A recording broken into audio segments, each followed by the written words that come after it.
Hello and welcome to this video where we will try to understand what atomic orbitals are and their significance. During the 1910s, when Niels Bohr came up with his atomic model, it was seen as a big upgrade to the previous models of Thomson and Rutherford. It introduced us to the idea of an orbit, a well-defined path where electrons would be in and revolve around the nucleus, just like how the Earth revolved around the Sun. And these orbits were called as energy levels because the electron needed to have a certain amount of energy to be in that specific orbit. But soon scientists realized that even this model had problems. It turned out that the electrons don't actually orbit around the nucleus at all. New discoveries were taking place in quantum mechanics at that time, and Bohr's model just simply didn't comply with the results of those discoveries. Like when Louis de Broglie said that the electrons behaved like both particle and a wave at the same time, Bohr's model thought of it only as a particle. Also, Heisenberg's uncertainty principle said that we cannot find the position and momentum of the particle at the same time, but Bohr's model violated this principle because here the electrons were revolving in fixed orbits, and in an orbit we always know where a particle would be after any given time t. And there were many more drawbacks related to the Bohr's model which we will discuss in some other video. But the bottom line is that we needed a new model of an atom which would be consistent with quantum mechanics because that was the new trending thing back then. So we were introduced to a revolutionary idea of how electrons actually behave, the idea of an orbital. Even though it sounds quite similar to the word orbit, it's a completely different idea. An orbital is a three-dimensional region around the nucleus where there is a high probability of finding an electron. Now that's the textbook definition. Let's simplify it and visualize because that's really important. Let's say that this is the nucleus of an atom, which is at the center. Now where could the electron be? In Bohr's model it would be revolving in neat orbits around the nucleus, but we just learned that it's incorrect. So where could the electron be? Well, the electron could be here or here, or it could be here, it could be at so many different places. The thing is that we cannot pinpoint exactly where the electron is since it's behaving like a wave, but what we can do is to make an approximate guess of where it could be. So if we combine all these possible places where we can find an electron, we get a shape of probabilities, and this shape is called an orbital. So it's not an actual physical thing, it's a shape of all the places the electron could be in around the nucleus. It's a mathematical description of the electron's behavior. And if you're learning this concept for the first time, it might seem strange because electrons can be all over the place here. But that is how it is because things as small as electrons behave in weird ways which are hard for us to imagine because they are quantum objects following the laws of quantum physics, and we are more used to the classical side of physics. The probability of finding an electron inside an orbital is more than 90%. It's quite high, but still not 100% because you never know, the electron could suddenly be found somewhere where you least expect it to be, but it's most likely to be inside this shape which we call an orbital. Inside each orbital, you can have a maximum of 2 electrons. Now, there are many different types of orbitals that are possible in an atom.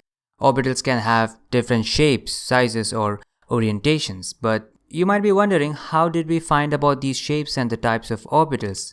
I mean, they are just too small to see. Well, these shapes are actually solutions to the Schrodinger equation, the most famous equation in quantum mechanics. This equation describes the wave-like behavior of an electron, and using the solutions to this equation, we can predict the way orbitals look like. So let's look at some of the types of orbitals. The first 2 electrons occupy the 1s orbital, which is the closest orbital to the nucleus. Here 1 represents the energy level and s represents the shape of the orbital. An s orbital is always spherical. And as you can see, the concept of energy levels is somewhat still retained from the Bohr's model, but the difference here is that we do not exactly know where the electron is. We can just make educated guesses. The first energy level has only one orbital, which is the s orbital, but With more electrons, we need to move to higher energy levels. So when we go to the second energy level, we can find two shapes of orbitals, s and p. And we call them 2s and 2p orbitals since they are in the second energy level. The 2s orbital is bigger in size compared to the 1s orbital since it is further away from the nucleus. These two orbitals directly engulf above the 1s orbital, so you have the 2s orbital over 1s and then the p orbital, which is dumbbell shaped and can have different orientations in space on the x, y and z axis. All these orientations are perpendicular to each other, so we call them 2px, 2py and 2pz orbitals since all these three were in second energy level.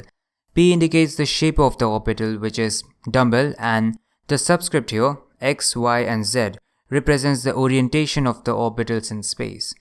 So in second energy level you would have 8 electrons in total since each orientation of the p orbital has 2 electrons each, and we already have 2 electrons in the 2s orbital, so in total we have 8 electrons in the second level.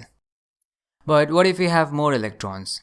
They will go into the third energy level, and here again we have 3s orbital, which is again spherical, the 3px, 3py, 3pz orbitals, and we also have a new type of orbital here, the d orbital, which can have 5 orientations and each orientation can have 2 electrons.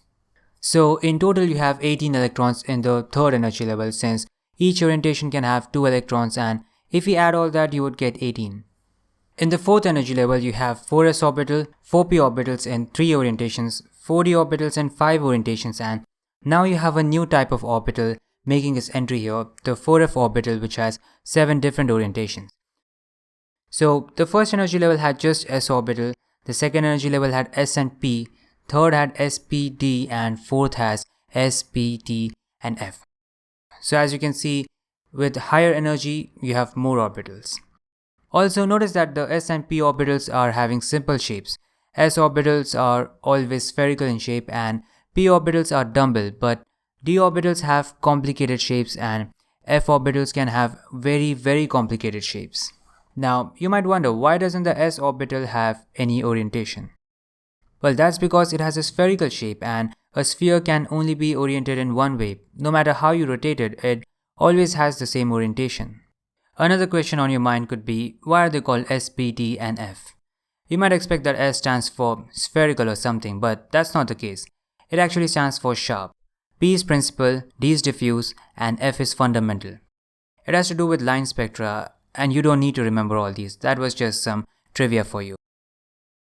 Now, the shapes of these orbitals are exact only for the hydrogen atom, since Schrodinger equation can be solved exactly only for the hydrogen atom, because with atoms with more than one electron, it's difficult to exactly apply Schrodinger's equation, and we use approximate solutions of this equation in those cases. So these were the different types of orbitals that an electron can occupy, and the interesting thing is that this model of the atom, which we call the orbital model or the quantum mechanical model, is the one that still stands true today. The study of orbitals is extremely important in chemistry since things like bonding involve the overlap of orbitals and has an immense effect on the properties of compounds. In fact, the entire structure of the modern periodic table is based on orbitals. Now, there are a few things related to orbitals that I have skipped over in this video, like quantum numbers, which are extremely important in describing the orbitals, but since I need to keep this video under 10 minutes long, maybe that's a topic for some other video. Anyway, I hope you understood this topic, and thanks for watching.